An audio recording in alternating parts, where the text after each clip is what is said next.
আমি এখন কোথায়? তুমি এখন হসপিটালে। আল্লাহর কাছে লাখ লাখ শুকরিয়া, তুমি ঠিকঠাক আছো। Thank you Maria. তোমার আপু কোথায়? আমার বউ কোথায়? মারিয়া, তুমি কাকে বলতেছো? আমি তোমার বউ, এই যে এখানে দাঁড়ায় আছি। তুমি তোমার শালি মারিয়া।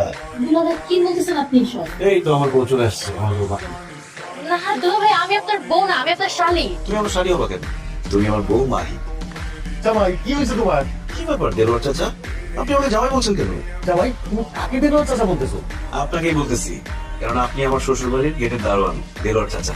জামাই, তুমি কি আমাদের সঙ্গে মজা করতেছো? আপনাদের সাথে আমি কেন মজা করবো জুলেখা চাচি? তুমি আমাকে জুলেখা চাচি বলছো কেন? কারণ আপনি আমার শ্বশুর বাড়ির কাজের মহিলা জুলেখা চাচি।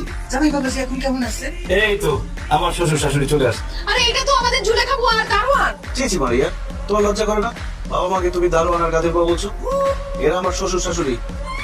আমার জামাই তো সব উল্টা পাল্টা বলতেছে। আমাকে বলতেছে আমি বউ, আমাকে বলতেছে আমি শালী। আমি শালী, আর আমাকে বলতেছে বউ। আমি শ্বশুর, আমাকে বলতেছে বাড়ির দারোয়ান। আমি শাশুড়ি, আমাকে মনে করছে বাড়ির কাজের বুয়া। আর এই যে আমাদের বাসায় কাজের বুয়ার দারোয়ান, এদেরকে বলতেছে শ্বশুর শাশুড়ি। আমি যা সন্দেহ করেছিলাম তাই হয়েছে। কি সন্দেহ করছেন আপনি? অ্যাক্সিডেন্ট করে ওনার মাথায় আঘাত পেয়ে স্মৃতি শক্তি অর্ধেক চলে গেছে। সেজন্য উনি আপনাদেরকে চিনতে পারলেও পুরোপুরি চিনতে পারছেন না।